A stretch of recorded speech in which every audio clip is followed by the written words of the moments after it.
하겠습니다. 자, 오늘은 문장의 짜임 같이 볼 건데 이번에 우리가 시험이 좀 빨라요. 중간고사가 빨리 봐요. 9월 말, 그러니까 9월 26일부터 시작인데 원래는 10월 첫 번째, 두 번째 주쯤에 봤었잖아. 근데 우리가 그때 황금연휴다 보니까 시험 날짜가 한 1, 2주 정도 앞당겨졌다고 생각하면 되거든.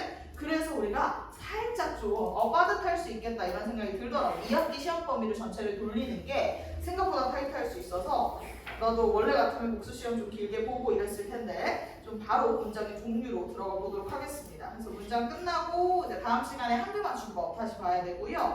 그리고 나서 중세국어, 고전, 중세, 근대 다 보고 이 순서는 지금 약간 고민 중이긴 한데 이런 식으로 갈 겁니다. 그 외래어표기법도 그래도 한 번 정도 보고 들어가는 게 아마 이 기말고사 때 마음이 편할 거라서 볼 게 되게 많아. 매주에 거의 한 미션씩 클리어를 해야 복습을 제대로, 예습을 제대로 하고 들어갈 수 있을 것 같습니다. 문장의 종류는 요거 방학 때도 간단하게 보기는 봤고 여러분들 중학교 때 했었어요. 좀 기억하죠? 그 중학교 때 기억과 우리 방학 때 썼던 기억을 더듬으면서 같이 한번 다시 복습해 보도록 하겠습니다. 자, 우리 문장이라고 하는 거 여기 크게 어렵지 않죠? 문장은 크게 두 종류로 나뉘게 됩니다. 혼문장과 격문장으로 구분할 수 있죠.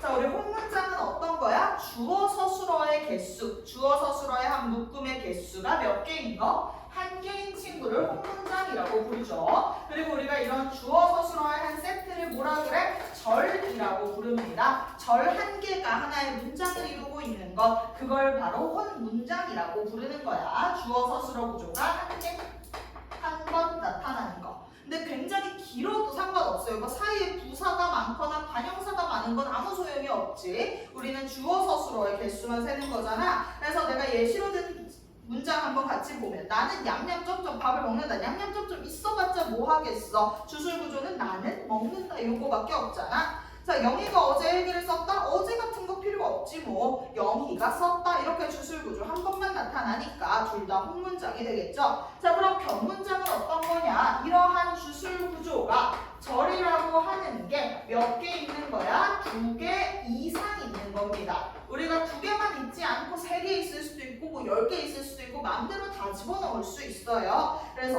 여러 개가 들어가 있는 걸 격문장이라고 했는데 우리 격문장이 버전이 크게 두 가지로 나뉩니다. 주술 구조가 어떻게 붙어있냐에 따라서 달라지는데요. 우리가 흔히 주어 서술어 나오고 좀 뭐 쉼표가 찍히거나 한 상태로 또 주어 서술어가 나오는 걸 뭐라고 이야기해? 이어진 문장 이렇게 불렀었고 그런데 우리가 어떤 식으로 들어갈 수 있어? 뭐 주어 서술어의 구조가 뭐 이런 식으로 들어가 있을 수도 있고 아니면 주어 서술어 안에 갑자기 쏙 주어 서술어가 또 들어가 있을 수도 있고 여러 가지 형태로 들어가 있는 걸 뭐라고 불러? 안은 문장이라고 불렀어요. 자, 근데 뭐 일단 이 아는 문장은 미리 좀 적고 들어가면요. 아는 문장은 다른 말로 뭐라고 표현할 거냐? 하나의 절이 다른 절의 문장 성분으로 기능한다. 이런 식으로 풀어서 쓰게 될 거야. 하나의 절이 다른 절의 문장 성분으로 기능한다.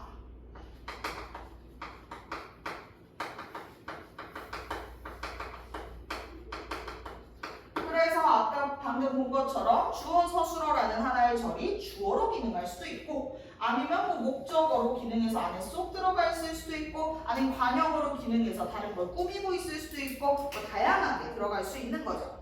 그 아래에 있는 예문에서 한번 확인을 해보면 나는 밥을 먹고 너는 춤을 춘다. 이거는 나는 먹고 주술 구조 하나 나왔고 그 옆에 연달아서 나는 춤을 춘다 이렇게 주술 구조가 또 한 번 나오네. 이런 게 바로 뭐가 되는 거야? 이어진 문장이 되는 거지. 그리고 그 아래 거 한번 볼까? 나는 너를 입을 마르게 칭찬했다는데 사실은 입이 마르게 칭찬했다로 들어가야 훨씬 매끄럽겠죠. 네, 입이 마르게 칭찬했다라고 하면 나는 칭찬했다라는 주술 구조 안에 입이 마르다라는 주술 구조가 하나 더 들어가 있지. 이런 걸 안은 문장이라고 합니다. 자, 그럼 이제 너희한테 일단 첫 번째 미션은 뭘 거야? 혼문장과 격문장을 구분해라. 뭐 이런 식의 단편적인 문제가 찾아올 텐데 그럼 그 혼문장과 격문장을 구분할 때 너희들이 주술 구조를 한 번에 다 찾으려고 하다가는 문제가 생길 수 있어. 왜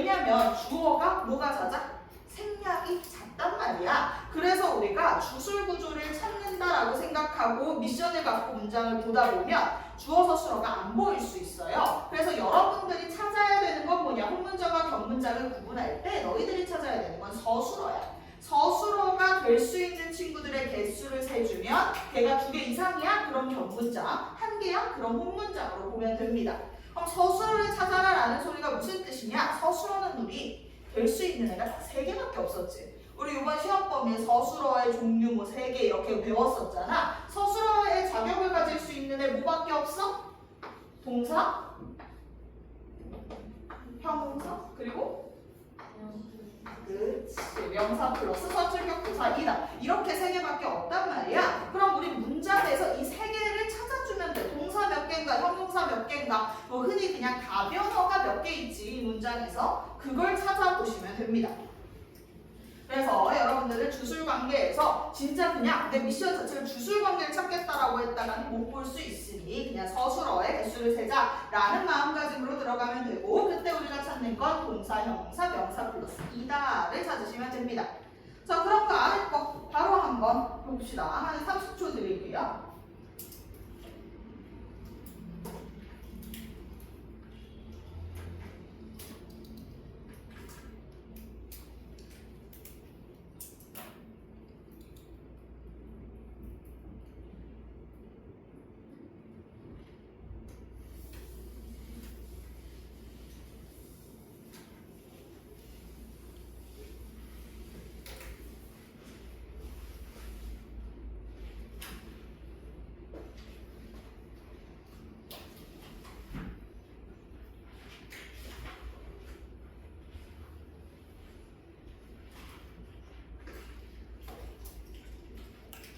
맞춰봅시다. 우리 태린씨, 나는 내일 아침에 우리 가족과 함께 빵을 먹는다.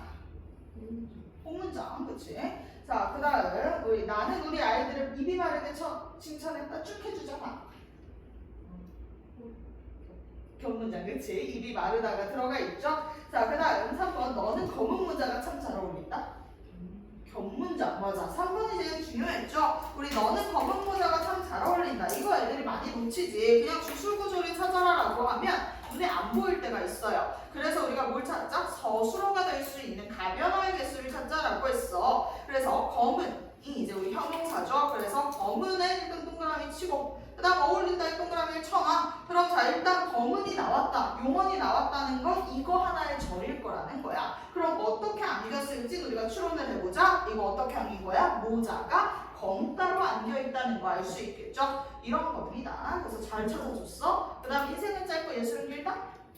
잘했어. 이렇게 보는 거예요. 자, 그럼 홍문장, 견문장 이제 우리 잘 잡았어. 그럼 넘어가서 견문장 하나씩 종류 같이 더 딥하게 보도록 할게요. 자, 우리 이제 이어진 문장은 또 어떻게 나뉘냐, 이 2개의 관계가 어떻냐에 따라서 2가지로 나뉘게 되겠죠. 이어진 문장은 대등하게 이어진 문장과 종속적으로 이어진 문장으로 나뉘게 되는데, 여기서 일단 여러분들한테 가장 먼저 말하고 싶은 건 뭐냐, 대등 종속하면서 내가 막 뭐 종류들 알려줄 거고 외우게 할 거야. 그리고 심지어 여러분 학교들은 이 이름 있지, 나열, 배조만 이런 이름들을 문제에 내. 그래서 이걸 뭐 제대로 매치시켰는지 요거 유무에 따라서 답을 가리기도 해서 암기는 할 텐데, 대등이냐 종속이냐를 나눌 때는 단순히 어미로 판단하는 게 아니지. 어미는 심지어 우리나라는 막 이제 뭐 중간에 생략하기도 하고, 우리나라는 워낙 그 담화적 특성에서도 배웠다시피 생략이 작다 보니까 어미 중에 뭐 연결어미 생략해버리기도 한단 말이야. 그러다 보니 이게 뭐지 싶을 때가 있어. 맥락에 따라서 판단하셔야 됩니다. 어미만 놓고 단편적으로 대등 종속을 외우려고 하지 말고 맥락에 따라서 앞절이 뒷절에 영향을 주면 종속, 안 주면 대등이야. 그쵸? 영향 관계로 좀 판단을 해주세요. 대등은 앞절이 뒷절에 영향을 안 줘. 앞절의 시행 유무가 뒷절의 시행 유무에 별 영향을 안 줘. 근데 종속은 앞절이 뒷절에 영향을 주는 걸 종속이라고 할 거고요. 우리 앞절을 대체로 이 앞에 있는 친구를 뭐라고 불러? 한자로 선행절이라고 부를 거고, 뒤에 있는 친구를 후행절이라고 부를 겁니다. 나왔을 때 선행절, 후행절 이런 단어 성분은 알아두자. 자, 그럼 이제 이 대등하게 이어진 문장과 종속적으로 이어진 문장의 특징 정도를 하나씩 얘기를 해보면요. 가장 기본은 뭐다? 대등하게 이어진 문장은 선행절이 후행절에 영향을 미치지 않는다. 이게 가장 기본일 거고요. 대등적으로 이어진 문장의 특징, 이건 아마 다들 어디서 잘 들었을 거고 중학교 때 배워서 아직까지 기억하고 있을 텐데 선행절과 후행절의 위치를 바꿔도 돼야 안 돼? 돼요. 그쵸? 그래서 우리 뭐 대등적으로 이어진 문장을 다른 말로 출제할 때 모의고사에서도 그렇고 내신에서도 그렇고 다른 말로 출제할 때 선행절과 후행절의 위치가 바뀌어도 된다. 이런 식으로 많이 출제를 합니다.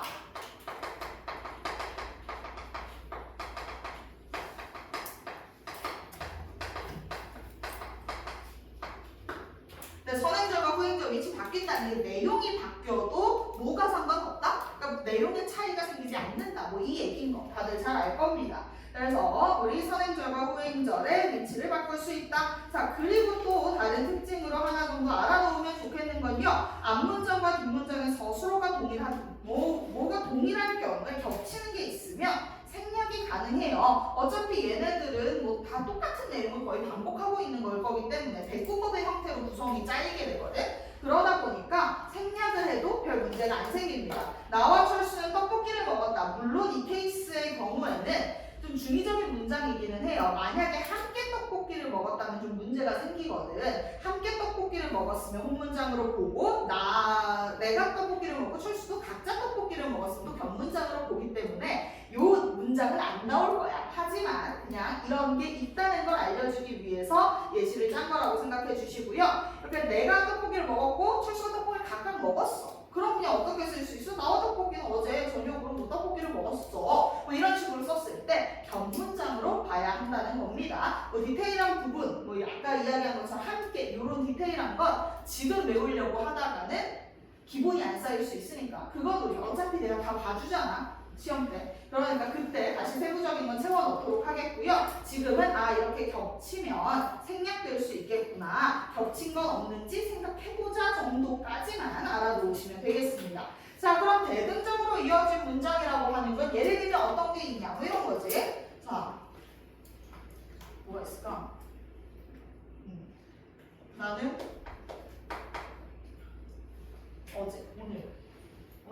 나 어제 갑자기 밤에 혹시 그랬어. 갑자기 밤에 수업을 하고 갔는데 배가 너무 고픈 거야. 그래가지고 뭘 먹었냐? 다이어트를 하고 싶었어. 그냥 하고는 싶었어. 그래서 편의점에 가서 그 라라스윗 아이스크림 있잖아. 광고에도 많이 뜨고 그래가지고 라라스윗 아이스크림을 샀는데 글쎄 원플원이라는 거야. 그래서 하나는 그냥 냉장고에 두고 나중에 먹어야지 하고 이렇게 두 개를 샀어. 근데 누가맛처럼 생긴 거였어. 맛있더라고. 그게 제일 맛있는 것 같아. 그래서 그걸 이렇게 두 개 샀는데 아이스크림 하나만 먹으면 약간 단짠의 조합이 안 맞을 것 같은 거야. 그래서 혹시 짜게 땡길 수도 있으니까 해서 과자를 하나 샀어.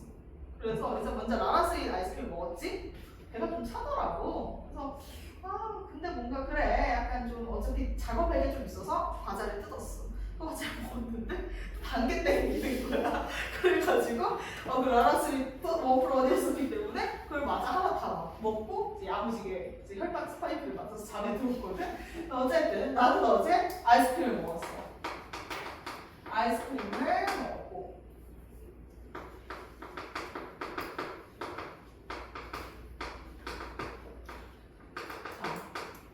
지우야, 넌 어제 뭐 먹었니 저녁에? 굶지 마. 기억이 안 나. 별로 임팩트가 없었나 봐. 좀 맛있는 거 서유는 뭐 먹었니?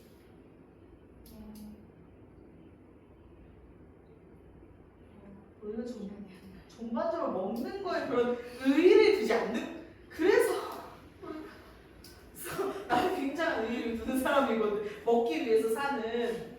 기억나? 돈까스. 오케이 합격. 자, 그래서 세린이는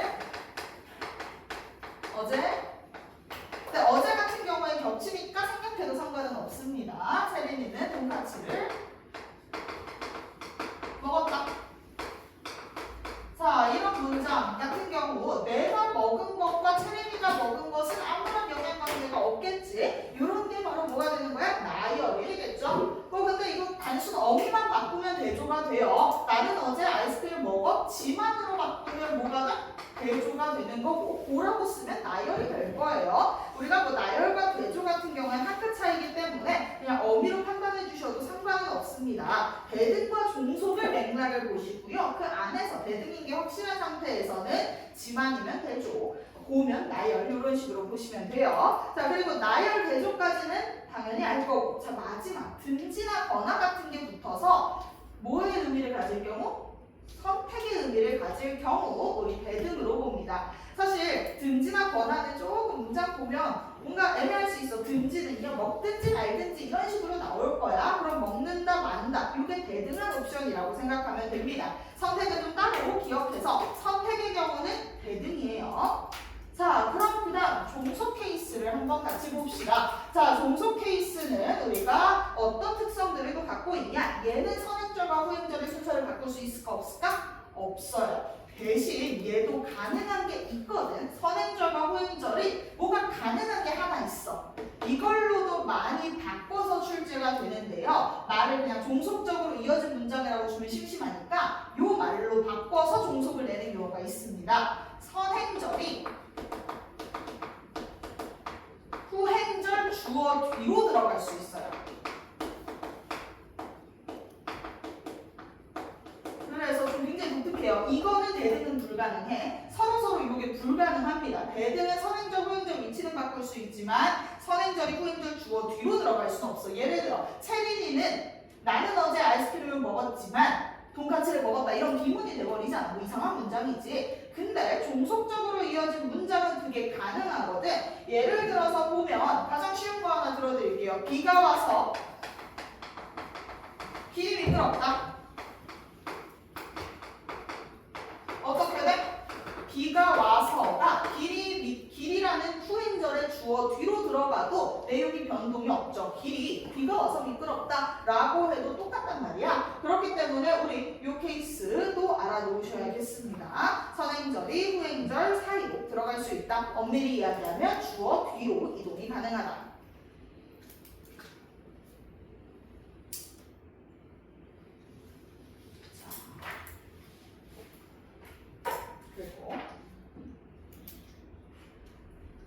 그 다음 그럼 종속적 연결 어미의 친구들은 이제 어떤 게 있나 한번 같이 봅시다. 자, 원인. 그치? 비가 와서 길이 미끄럽다라고 하면 비가 왔다는 게 있기 때문에 길이 미끄럽다라는 결론이 있을 수 있었겠죠? 자, 조건. 뭐 예를 들어 뭐 여러분들도 다 뭐 하나씩 받으셨겠지만 1등급을 받으면 이제 뭐 치킨을 받는다 뭐 이런 거 있었잖아. 자, 그런 것처럼 1등급을 받으면 치킨을 먹는다. 이게 종속이지. 의도. 내가 공부를 하려고 도서관에 갔다. 공부할 거 아니었으면 도서관에 안 갔겠지. 자, 근데 여기 별표 쳐 있는 건 한 번씩 좀 신경을 써주십시오. 뭐뭐 하는데 이런 걸 뭐라고 부르지? 상황이라고 부를 거예요. 상황에 해당하는 친구는 종속입니다. 물론 얘는 따로 막 이름이 정해져 있지는 않아서 학교 선생님 설명 그냥 따라가기는 할 건데 어떤 상황 생각하면 돼? 내가 밥을 먹는데 중간에 친구가 왔어. 그러면 어떻게 돼? 내가 밥을 먹는 게 먼저 선행하고 있었잖아. 그럼 요건 종속이라고 봅니다. 의미상 이게 서로 영향이 있는 게 맞나 싶을 수는 있으나 네, 이렇게 선후 관계가 엮이는 경우에는 종속으로 볼 거예요. 자, 그리고 더라도 뭐을지라도 얘는 얘 이름을 좀 알아놔야 돼. 내가 뭐 죽더라도 너는 살았으면 좋겠어. 뭐 이런 말이 있다고 치자. 자, 이거 양보라고 부르죠. 진짜 약간 양보하는 느낌 생각하면 돼. 내가 죽는 것보다 너가 사는 게 더 중요해 라는 양보의 느낌이 있으니까 양보라고 불러요. 요거는 뭐 굉장히 문제로 자주 나옵니다. 명주가 참 좋아하는 단어 중에 하나인 것 같아요. 자, 그리고 시간 관계에서 자마자 뭐뭐 하자마자는 얘들아 동시에 일어나는 것 같기는 하지만 일어나자마자 뭐 잠이 깼다라고 하면 아니면 알람이 울리자마자 잠이 깼으면 미묘하지만 시간차가 있기는 하거든요. 알람이 울렸고 그 다음에 잠이 깬 거야. 그래서 이거는 뭐가 돼? 종속이 됩니다. 하지만 시간 관계에서 완벽하게 겹치는 경우에서는 대등인 것도 있는데 그건 여러분들이 내가 퀴즈로 준비해 왔으니까 한번 풀어보면서 답을 찾아봅시다. 우리 대등인지 종속인지가 생각보다 헷갈릴 수 있거든. 문제를 쭉 풀어보면서 종속, 대등 구분을 볼게요. 13개 준비되어 있습니다.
그럼 이번에 돌아가면서 하나씩, 이거 두 개씩 가볼까요? 두 개씩 좀 애매한, 하나씩 가자. 전체 다 그래도 얼추 얘기할 수 있게. 자, 민준아. 나는 밥을 먹는데 너는 밥을 안 먹는다. 이건 뭘까? 대등. 그치, 얘들아. 요건 대등이야. 나는 밥을 먹는데 너는 밥을 안 먹는다. 이때 는데는 뭐의 의미로 쓰인 거야? 대조의 의미로 쓰인 거죠. 그렇기 때문에 이 경우는 대등입니다. 우리가 는데가 상황일 때 중속으로 배웠기 때문에 헷갈릴 수 있었는데 달라요. 자, 그럼 2번 서유라. 내가 밥을 먹는데 친구가 올라왔다. 2번. 그렇죠. 어떤 게 대등이고 어떤 게 중속인지 잘 잡을 수 있겠죠. 아까 이야기한 것처럼 단순히 어미를 외운다가 아니라 내용에 대해서 이해를 한다고 생각해야 돼. 자, 그 다음 3번. 나는 아프지만 너는 아프지 않기를. 이건 어떻게 될까, 예유라? 대등. 우리 대조 같은 경우에는 살짝 느낌이 이거 중속으로 봐야 되지 않을까 싶은 애가 종종 있을 수 있는데요. 대조의 의미라고 파악이 되면 요건 대등으로 가셔야 됩니다. 약간 뉘앙스 자체가 나는 아프지만 너는 아프지 않기를 이거 약간 문장 순서 바꿔봐도 이렇게 끝나버리면 살짝 애매하다고 느낄 수도 있고 한데 얘들아 대조면 대등인 거 요거 좀 머릿속에 기억해두자. 자 4번 자 우리 이 날이 따뜻해지고 꽃이 폈다 요건 어떻게 될까 수연아? 맞아. 얘 종속입니다. 우리 고가 붙어 있으면 애들이 그냥 본능적으로 오케이 요거는 대등이야 하고 넘어가는 친구들이 있는데 얘들아 이거 날이 따뜻해지고 나서 꽃이 핀 건데 그냥 나서를 생략해버린 것 뿐이죠. 그래서 이 친구는 종속입니다. 날이 따뜻해졌기 때문에 꽃이 핀 거니까. 자, 그 다음 우리의 시은아. 나는 매일 웃고 울었지. 배든 그렇지. 나는 매일 웃고 웃은 거니까. 둘 다 큰 거죠. 자, 그 다음 6번 우리 지효야. 아니야, 내가 저쪽에서 이게 그러니까 내 머리가 안 좋은 것 같아. 내가 늘 생각하지만 버퍼링 걸리는 것들이 다 모두를 다 기억하고 있어. 찌개를 먹다가 혀를 내었다. 종속, 그렇지. 먹다가도 먹었기 때문에 그 다음에 혀를 댄 거잖아. 미묘한 시간 차이가 있단 말이야, 그렇지? 자, 그 다음 7번 세리나. 공원은 넓고 깨끗하다. 배든 공원이 넓고 공원이 깨끗한 거니까. 자, 내일은 따뜻하지만 비가 온다. 이건 어떻게 될까, 연주? 배든, 그렇지. 이것도 대조기 때문에 배든. 경기에 지더라도 우리는 정당하게 싸워야 한다. 자, 얘는 어떻게 될까, 재용? 종속. 그 다음 10번. 자, 유나야. 내일 아침 일찍 떠나려고 미리 준비를 해뒀다. 종속. 그 다음 11번. 가은아. 잘 쓰는 음악을 들으며 커피를 마신다. 대등 너무 잘했어. 얘들 요건 대등이야. 음악을 들으며 커피를 마시는 건 완벽하게 동시에 이루어진다는 걸 뜻하는 거죠. 그렇기 때문에 요건 대등이에요. 너무 잘했어. 자, 그 다음 12번 지후야. 자, 내일을 돕기 싫거든 간섭은 말아요. 종속이야. 우리도 등 보인다고 냈다 하면 안 돼. 우리 막 등 선택이었지 하면 안 되고 여기서 내일을 돕기 싫거든 간섭은 말아요는 내가 내일을 돕기가 싫으면 간섭하지 말아라 라는 조건 같은 경우에 들어가기 때문에 13번의 선택의 의미로서의 대등과는 다릅니다. 그래서 우리가 늘 어미로만 판단해서는 안 되고 뭐로 판단해야 한다? 맥락으로 판단을 해야 한다는 거 잊지 마세요. 자, 그리고 나서 우리가 여기서 그나마 좀 고난이도다 라고 다룰 수 있을 법한 건 사실 문장 파트가 난이도가 좀 제한이 있어요. 그래서 매번 우리가 또 중간고사는 늘 커트라인이 좀 높게 형성이 되는 경향이 있어요. 그래서 물론 지난 중간고사만큼까지는 아니겠지만 문장이 한계가 있어. 또 문장은 어렵게 낼 수 있는 게 진짜 정도가 있기 때문에 우리가 그러니까 왜냐 어렵게 내버리면 꼬여. 그럼 이제 논란이 생길 여지가 생겨서 문장은 안 어렵게 나올 겁니다. 의문이랑 비슷하다고 생각하면 돼요. 근데 대신 이번에는 우리가 뭐가 들어가기 때문에 고대국어가 들어가기 때문에 아마 거기서 조금 그래도 변별이 될 수 있지 않을까 싶은데요. 네. 비슷할 겁니다. 이번 중간 기말 패턴이랑 비슷하게 중간 기말 패턴이 이어질 거라서 어려울 만한 게 없는데 그나마 어려울 수 있는 게 요겁니다. 나는 음식을 먹고 버렸다. 얘들아 이거는 대등이야 뭐 이어진 문장이야 아니면은 뭐야? 먹고 버렸다. 먹어버렸다. 요거 두 개 차이 볼 수 있겠죠? 이거 아마 했었을 거야. 우리 본용어 보조용어 하면서 내가 그때 대비해주기는 했었는데요. 그다음 먹고 버렸다는 이건 본용어이야 본용어 보조용어이야? 그치? 본용원이면 우리 이거 어떤 문장? 종속적으로 이어진 문장이라고 했었죠. 그래서 내가 먹고 버렸어. 이거 종속적으로 이어진 문장입니다. 주어가 겹쳤기 때문에 주어가 겹친 경우는 생략이 가능합니다. 종속적으로 이어진 문장이라고 할지라도. 그래서 내가 밥을 먹고 나서 내가 버린 거죠. 그렇기 때문에 선후관계가 있어서 이 친구는 종속이고요. 한번 뭐 궁금하면 바꿔보면 됩니다. 문장의 순서를 바꿔보면 내가 음식을 버리고 먹은 건 아니잖아. 그래서 우리가 얘는 종속이 확실해요. 자, 먹고 버렸다는 종속인데 우리 먹어버렸다는 뭘로 봐야 될까? 얘는 홍문장으로 봐야 돼요. 우리 본용어 보조용어는 서술어 한 개로 카운트를 하거든. 우리 문장 성분에서는. 그래서 본용어 보조용어는 서술어 하나여서 나는 음식을 먹어버렸다. 이건 홍문장으로 가야 되고 먹고 버렸다는 종속적으로 이어진 문장으로 가야 합니다. 이 정도가 이쪽에서 나올 수 있는 가장 어려운 버전이라고 생각하면 되고 자 그럼 우리 그 다음 아는 문장 파트 넘어가 볼게요. 가보자. 아는 문장.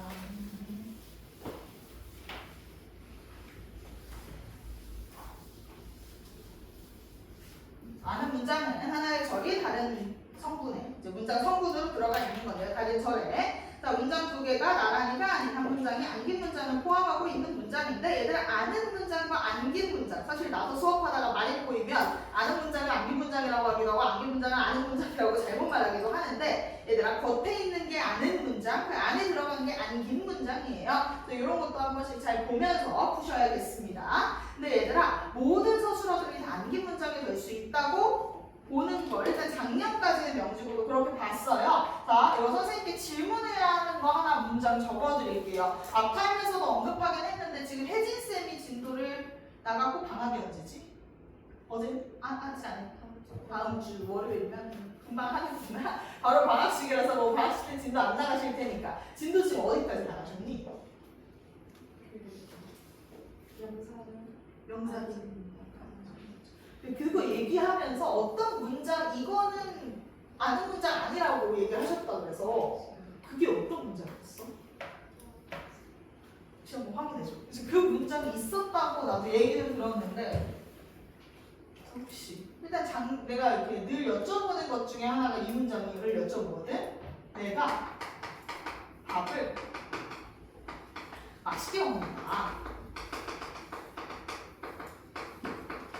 매번 선생님들께 여쭤봐라 이렇게 얘기하는 문장 중에 하나예요. 자, 내가 밥을 맛있게 먹는다. 사실 이건 논란의 여지가 있는 게 원래는 이제 옵션이 두 개지 뭐 굳이 아는 문장으로 보자면 내가 밥을 먹는다랑 밥이 맛있다. 뭐 이 정도로 볼 수 있어. 용어는 일단 두 개니까. 근데 솔직히 말해서 너희가 알다시피 밥이 맛있는 거랑 맛있게 먹는 건 좀 많이 달라. 그치? 밥이 맛 없어도 맛있게 먹는 사람들은 맛있게 먹는다 그러잖아. 그렇기 때문에 이게 좀 의미상으로 차이가 있어서 선생님께 늘 질문을 해봐라 라고 하는데 작년까지는 이거 그냥 용어 있으면 다 아는 문장으로 봐라 라고 얘기를 하시긴 했거든. 그래서 혹시 그 예문이 기억나니?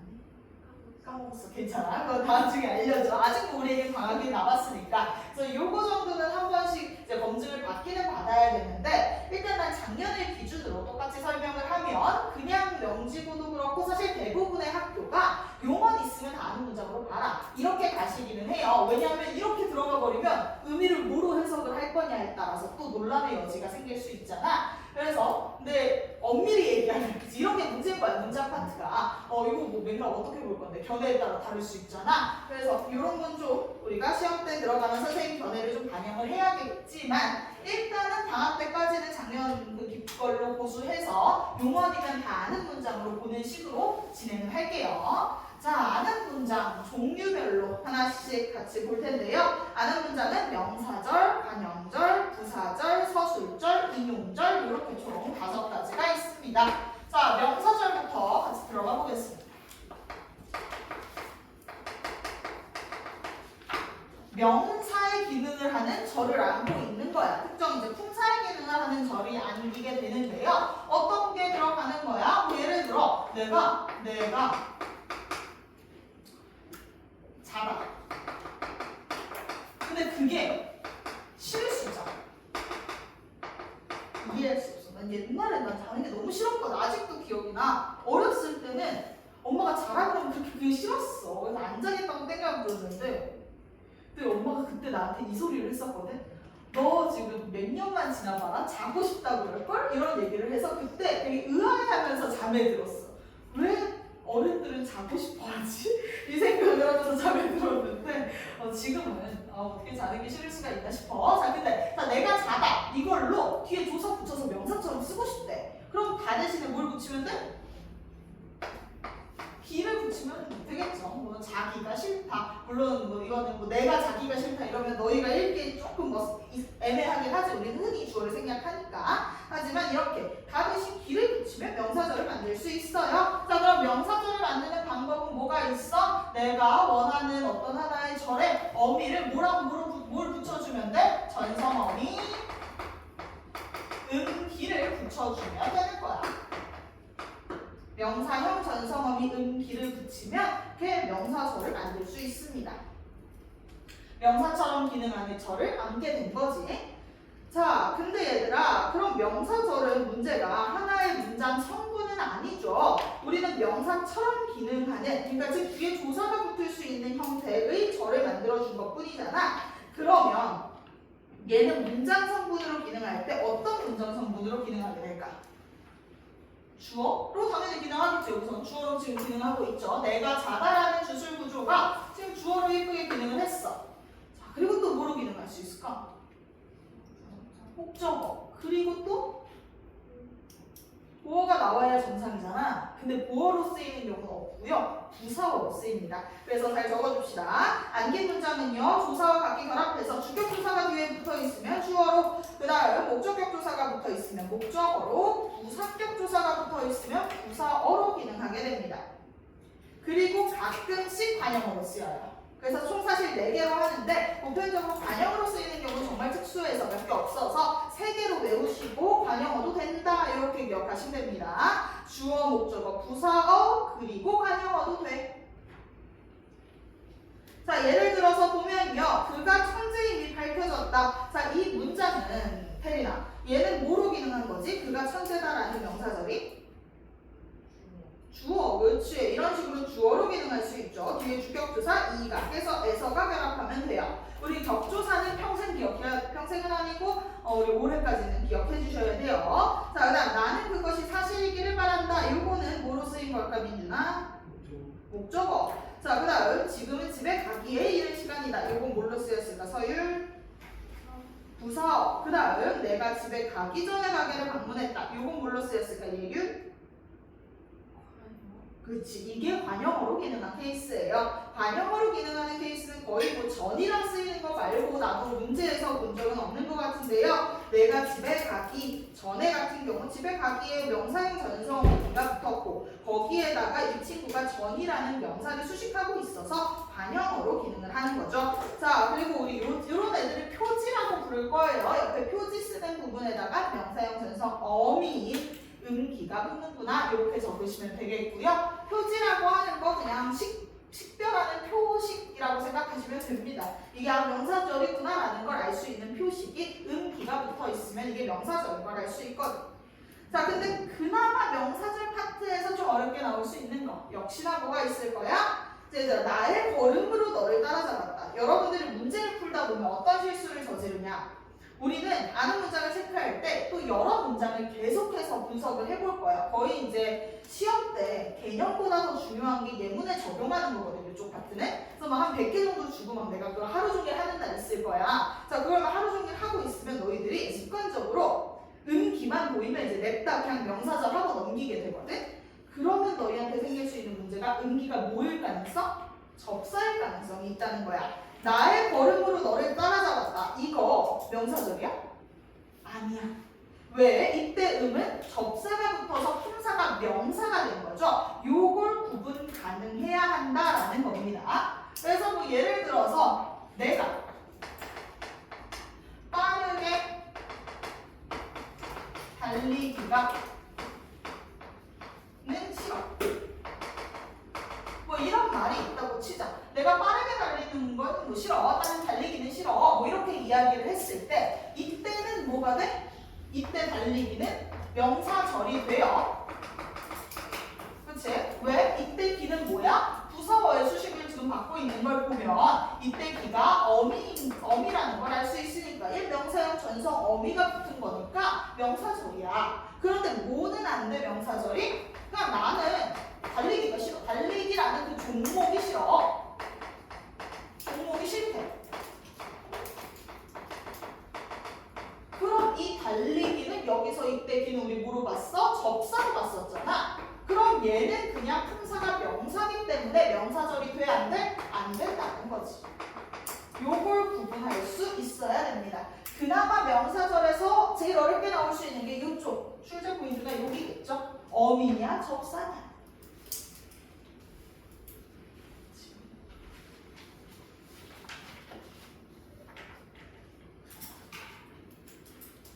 명사절은 이것만 신경 쓰면 되고 은기 기억해주고 명사절이 명사절이 그나마 좀 제일 어려울 텐데요. 명사절은 주어, 목적어, 부사어 그리고 관형어의 기능을 한다. 요거까지. 그럼 그 다음 관형절 가봅시다. 관형절은 따로 적는 칸은 없는데 얘들아 관형절은 당연히 어떤 문장 성분의 기능을 할까? 관형어의 기능을 하겠죠. 자, 관형절은 뭐 이런 게 있겠죠. 내가 동생이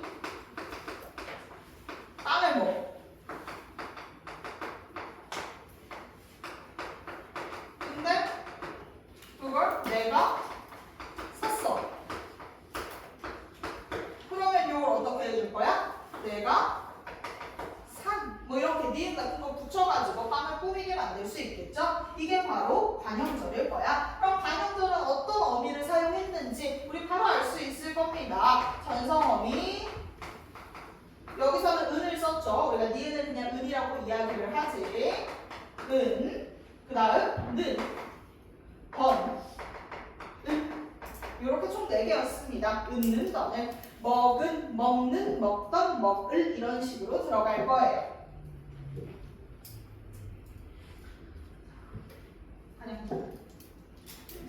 설명 한번 읽어봅시다. 자, 관형어의 기능을 하는 절을 아는 건데 우리 다른 아는 문장과 달리 관형절에서 좀 신경 써야 되는 게 하나 있다면 짧다는 겁니다. 굉장히 짧은 문장에서도 관형절을 뽑아낼 수 있어야 돼. 예를 들어서 얘들아 맛있는 빵이다. 이 문장도 견문장으로 보거든. 왜? 맛있는 형용사 하나 있고 빵이다 이다 하나 있으면 서술어 2개 있잖아. 그럼 견문장인 거야. 그럼 얘는 어떻게 안겨있냐? 주어가 일단 지금 생략돼 있죠. 이것은 맛있는 빵이다 였을 텐데 이것이 지금 생략이 된 상태고 그럼 얘는 이것이 빵이다 라는 문장에 뭐가 들어가 있다? 빵이 맛있다가 안겨있다고 보는 거야. 이런 식으로 매우 짧아도 관형절일 수 있어요. 그것만 주의하면 관형절 어려울 거 없고요. 관형절에서 하나 더 얘기할 수 있는 건 어떤 게 있어? 관형절을 아는 문장은 시제 표현이 가능합니다. 우리가 은는 덧을 같은 거 보면 알겠지만 뭐 먹은이면 과거 시제, 먹는이면 현재 시제, 먹으리면 미래 시제 이런 식으로 볼 수 있잖아. 시제 표현이 가능하고요. 관형절 종류가 사실 2가지로 나뉘게 됩니다. 본격 관형절과 관계 관형절로 나뉘는데 본격 관형절은 뭐 어렵지 않습니다. 그냥 이름이 좀 간지나잖아. 그래서 괜히 본격 관형절 이렇게 얘기하면 뭐랄까 현학적이어 보이면서 동시에 지적 욕망을 충족되는 그런 기분이 나 어렸을 때 느꼈어. 그래서 우리 때는 본격 관형절이 시험에 나오지도 않았는데 괜히 본격 관형절 얘기하면서 다녔던 기억이 나. 자, 어쨌든 본격 관형절 이 친구는요 수식받는 친구와 수식하는 친구와 수식받는 친구가 완벽하게 일치한다라는 건데 예를 들어서 어떤 게 있어? 뭐 그가 아프다는 소식을 들었다. 사실 이 친구가 좀 애매하다고 보이기는 해요. 지금 아프다라는 다라는 종결어미 뒤에다가 는이 붙은 거기 때문에 우리가 좀 요거 형태가 좀 애매하다고 볼 수 있는데 그냥 다는을 하나의 어미로 보시면 됩니다. 그냥 다는 자체를 관형사형 어미로 취급하시면 되겠고요. 그가 아프다는 소식을 듣다라고 했을 때 그가 아프다 이꼴 소식의 내용이 되겠지. 그래서 이런 걸 본격 관형절이라고 불러요. 근데 본격 관형절은 몇 개가 없어요. 요 수식에 맞는 명사가 어떤 거일 때만, 내용을 갖고 있는 것일 때만 동격 관용절이 가능하기 때문에 소식이나 사실, 이야기 뭐 이런 애들 외에는 동격 관용절이 될 수가 없기 때문에 동격 관용절의 종류는 많지 않을 겁니다. 그리고 동격 관용절의 특징 하나를 좀 미리 얘기하면, 뒤에서 언급을 해야 좀 매끄럽긴 하겠지만 그냥 미리 얘기할게요. 그러면 우리 얘는 생략 동격 관용절을 안긴 문장에 생략된 문장 성분이 없습니다. 우리 그런 거 알죠? 관용절 같은 거 보면 생략된 문장 성분 같은 거 찾는 거 우리 했었잖아, 방학 때. 자, 동생이 빵을 먹는다 해서 내가 샀다가 꽁이잖아, 빵을. 이거 뭐가 생략돼 있어? 내가 빵을 샀다라는 문장에서 빵을이 아는 문장이랑 겹치니까 생략되어 있지. 관계관용절이 이제 이런 애들이 다 관계관용절인데, 관계관용절은 생략된 문장 성분이 나오는 반면 동격관용절은 생략된 문장 성분이 나오지 않습니다. 이것도 그냥 특징으로 미리 잡아가면 좋을 것 같아요. 그래서 그냥 미리 적어드릴게요. 관계관용절은 안긴 문장에 생략된 성분이 생겨요.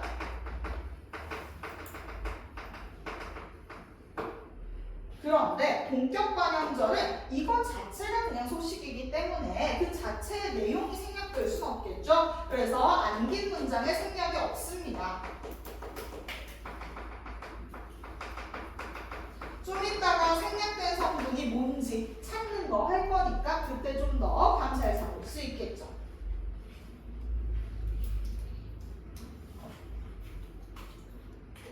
자, 관용절까지 봤습니다.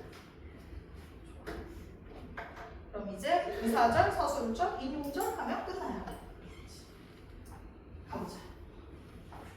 부사절.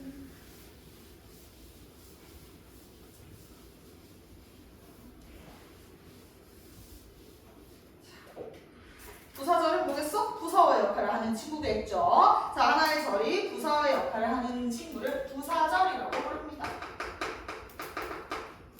자, 근데 얘는 좀 독특한 게 오른쪽 표지부터 같이 봅시다. 얘는 어미가 붙어서 만들어지는 부사절도 있고요. 정미사가 붙어서 만들어지는 부사절도 있을 거예요. 그래서 이거 좀 구분 잘 해주시면 돼서 양상 둘 다 한번 적어 드릴 텐데요. 어미가 붙는 친구, 뭐 대표적으로 어떤 게 있을까? 내가 맞다. 그래서 어제 이거 설문조사 했었어. 안 맞아본 사람 있나? 그러니까 부모님께 안 맞아본 사람 있는가?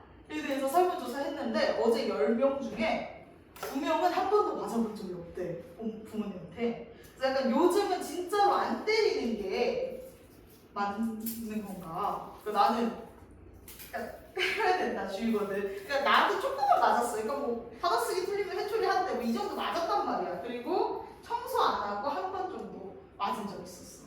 청소를 너무 안 하니까 엄마가 이걸 고쳐야겠다 생각을 해서 한 번 이렇게 막 때려봤자 모르니까 뭐야 옷걸이로 이렇게 막 때린 적이 이 정도 있어서 그냥 이 정도 맞아야 된다. 애가 맞아야 정신 차리는 애도 있다. 그리고 특히 남학생들은 좀 더 맞아야 뭐 이런 생각이 있었는데 요즘은 진짜 안 때리는 주변이다.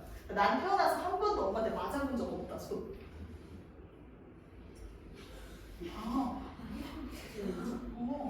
그치, 이거 보편적으로 다 죽을 수 맞지? 그치. 그러니까 그럴 수 있잖아. 그래서 내 혹시 이 문장이 너무 폭력적으로 느껴질까봐. 자, 내가 맞는데, 뭐, 그런 우리나라에 그런 말 있죠. 비 오는 날 먼지 나도록 맞는다. 비 오는 날 먼지가 잘 안 나는데 먼지가 나면 엄청 많이 맞는 거라며? 그냥 먼지가 나도록 정도만 봅시다. 먼지가 나다. 그러면, 어떤, 너희도 그러니까 약간 회초리 이 정도인 거지. 근데 전에 어떤 애가 그런 얘기를 했어. 자기 아빠가 자기를 너무 많이 때려서 자기는 절대 그러니까 자기 아빠가 폭력 아빠인 것처럼 이렇게 친구였어. 그래서 이렇게 얘기를 했는데 내가 이렇게 곰곰이 얘기를 들었는데 그 정도는 다 맞고 자라는 거 아닌가 뭐 이런 정도의 맞기였거든. 그래서 이게 정부로 끝까지 때려야 된다.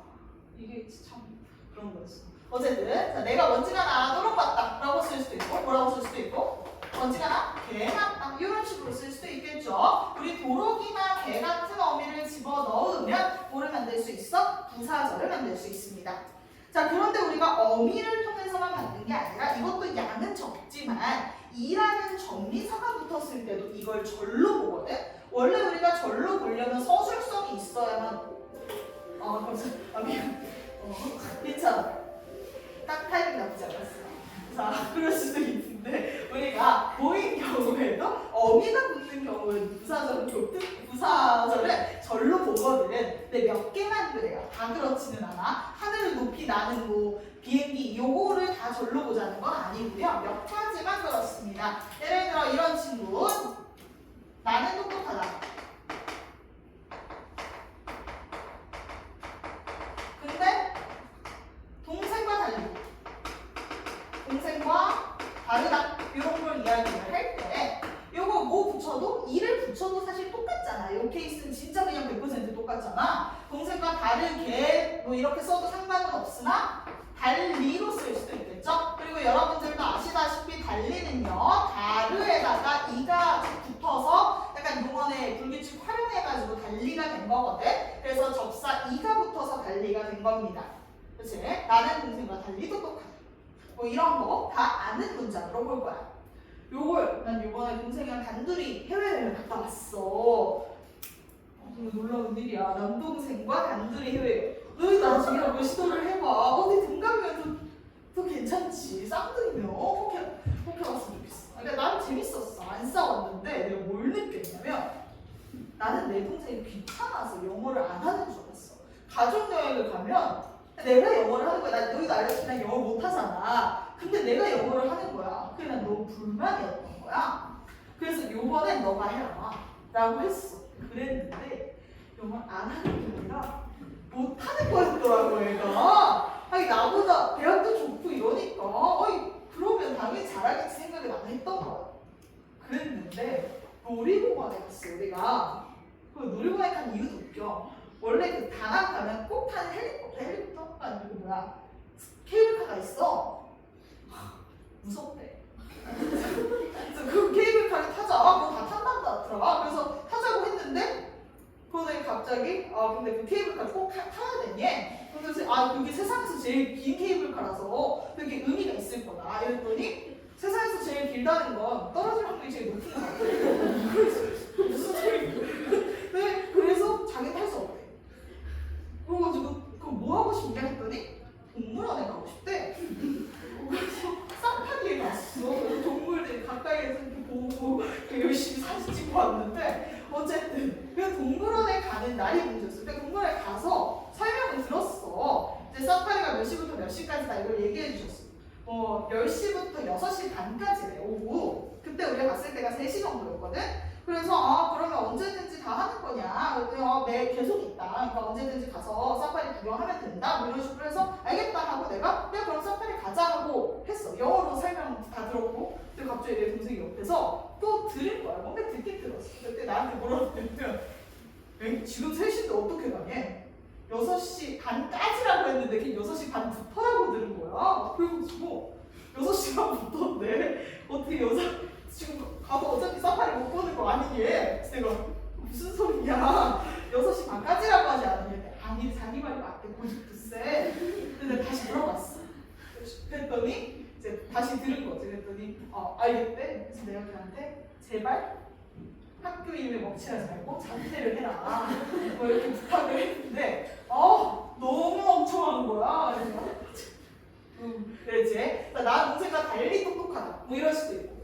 근데 내가 어떻게 생각한 적이 있냐? 좀 같이 나도 동생처럼 똑똑하다라고 느낀 적도 있어. 체스를 했는데 체스 좀 잘하더라고. 그래서 뭘로 좀 돌아가야 이런 생각도 순간했어. 그래서 어쨌든 나는 동생과 같이 똑똑하다. 이런 식으로 같이일 때도 똑같은 맥락으로 봅니다. 동생과 다르다, 동생과 같다. 요 케이스. 그리고 하나 더, 얘는 동생으로 집어넣을 수는 없지만 소리도 없이 이럴 경우에 많이 쓰죠. 소리도 없다라는 표현으로 쓸 때 이를 붙여가지고 부사절 만들기도 해요. 몇 개 없습니다. 이가 붙어서 부사절 만들어지는 친구는 거의 달리, 같이, 없이 정도만 나온다라고 생각하면 되겠고요. 달리, 같이, 없이 요거 기억해 주세요. 그리고 나서 마지막 하나를 보면요. 사실 그냥 이거 연결어미 어서라고 외우게 하는 학교들도 있더라고요. 하고요. 우리가 종속적으로 이어진 문장이 어떻게 되는 경우가 있었어? 종속적으로 이어진 문장이 후행절 사이로 들어갔을 수 있다 그랬지.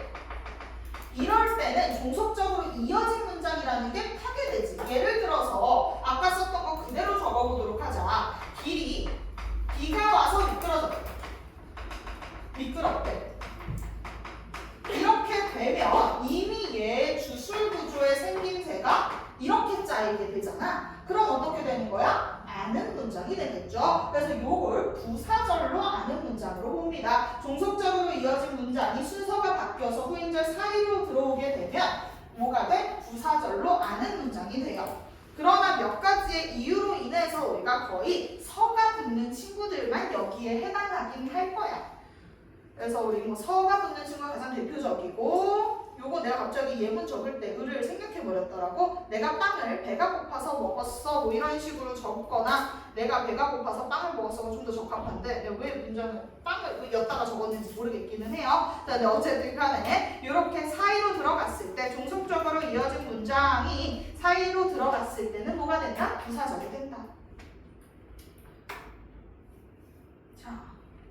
잘 봤고, 그 다음 서술절 봅시다. 서술절은 사실 백문이 불여일견 같은 친구이기는 해요. 아무리 형식을 봐도, 눈으로 익혀도 직접 해봐야 여러분들이 잘 찾아내는 친구인데요. 개념 자체는 평이합니다. 나는 눈이 예쁘다, 철수는 키가 크다, 승재는 맘이 곱다, 철수는 용기가 부족하다, 이런 식으로 우리가 형식이 계속 겹칩니다. 내가 표지 파트에 형식을 적어놓기는 했으나 우리가 엄밀히 말하면 서술절은 따로 표지가 존재하지 않습니다.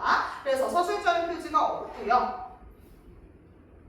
대신 우리가 확인할 수 있는 건 주어가 두 개 겹쳐있는 형태일 겁니다. 우리가 주어 뒤에 주술 구조가 연달아서 나오는 걸 텐데, 보면 알다시피 승재가 마음이 곱다고 해서 승재 자체가 고운 건 아니잖아. 이런 것처럼 승재의 마음이 고운 거죠. 요런 애들이 서술절이 될 겁니다. 이건 너희들이 마지막에 한 번씩 좀 걸러서 봐줘야 돼. 요건 계속 해보면서, 오늘도 예문 보면서 좀 느낌이 올 겁니다. 서술절 자체는 이런 형태, 주어가 연달아 겹친 형태이기는 하겠지만 우리가 전반적인 형태를 보고 익숙해지는 과정을 거쳐야지 대부분의 친구들이 이상하게 서술절이 제일 어려워하곤 합니다. 그 다음 인용절 봅시다. 인용절은 제일 쉬운 것 중에 하나죠. 다른 절은 못해도 인용절은 다 잘 찾아냅니다. 다른 사람의 말이나 생각을 인용한 것이 안겨있는 걸 인용절이라고 부르는데, 해당 절은 얘들아 부사 문장에서 답을 얘기해버렸네. 성분에서 부사어로 기능을 합니다. 관형절은 관형어, 부사절은 부사어, 서술절은 서술어로 역할을 하겠죠. 그 다음 명사절이 아까 좀 여러 개였어. 주어, 목적어, 부사어, 부사어, 관형어 이렇게 기능을 했었죠. 인용절은 부사어의 기능을 합니다. 왜냐? 우리 여기서 붙는 라고랑 고가, 우리 늘 그런 얘기했지. 격조사가 깡패다. 라고고가 무슨 격조사야? 부사격 조사입니다. 지금 그리고 표지가 미묘하게 다른 거 계속 확인할 수 있을 겁니다. 명사절, 관형절은 어미만, 부사절은 어미와 접사가, 인용절은 조사가 표지의 역할을 하고 있죠. 이런 거 미묘하게 어민지, 조사인지, 접사인지 바꿔가지고 출제할 수 있으니까 원인들 명확하게 알아놓으시고요. 우리 인용절은 직접 인용과 간접 인용 구분 가능해야겠죠. 직접 인용은 큰 따옴표를 쓴 뒤 조사 라고를 붙이는 반면, 간접 인용은 따옴표를 쓰지 않고 조사 고를 붙여서 만들어줍니다. 자, 그럼 그 아래 퀴즈를 풀어볼 텐데, 이게 오늘의 메인이지. 혹시 뭐 개념 열심히 해봤죠? 뭐 해야겠지만 별로 그렇게 중요하진 않아요. 자, 근데 요거 우리 절 구분할 때 어떤 식으로 해야 하는지 좀 말씀드릴게요. 지금 있는 건 그렇게 어려운 내용들은 아닙니다. 오늘 준 문장들은 꽤 평이한 문장들인데 여러 개 막 겹친 문장을 줄 거야, 내신에서는. 그래놓고 너희한테 다 구분하라고 하겠지. 자, 그랬을 때 절 구분하는 법 같이 보도록 합시다. 먼저 용언을 모두 찾자.